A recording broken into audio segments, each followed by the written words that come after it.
As I said, very much as you're seeing me today.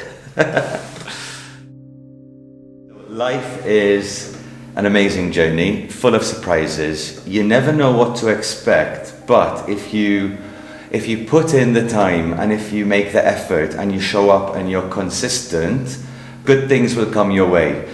They might not necessarily be things which you intended for or what you'd set out to do initially, but something in some shape or form will come back to you, and that's the beauty of life.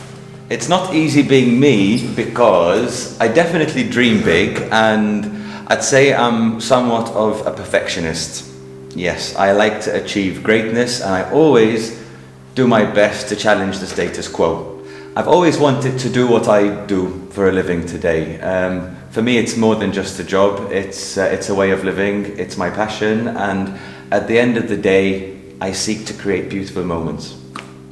My work definitely comes with a lot of energy, which comes from experience. I've worn many different hats over the last, dare I say, 20 years. But yeah, I've always been involved in the creative field, media and communications, and I take that very seriously.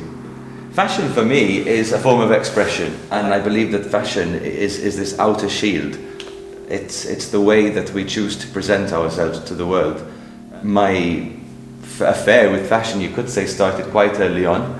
I was lucky enough to work with some amazing designers in my youth. I did a bit of modelling in my 20s, and the last show I ever did was for Carolina Herrera, and that was a true privilege to meet someone so prominent and someone so creative.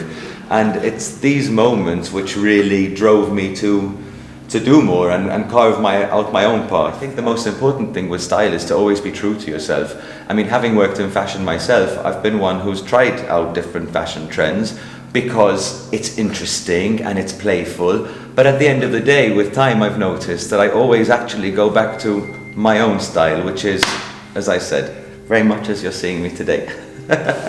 I'm fortunate because I'm quite optimistic, and I tend to see the glass as being half full rather than half empty. And I'm also mindful of the fact that with every experience, positive or not so positive, comes a lesson learned, and that lesson serves you well. Okay, so that's a few words about me. I'm Matthew James Smith, and you're watching Willinsky Magazine TV.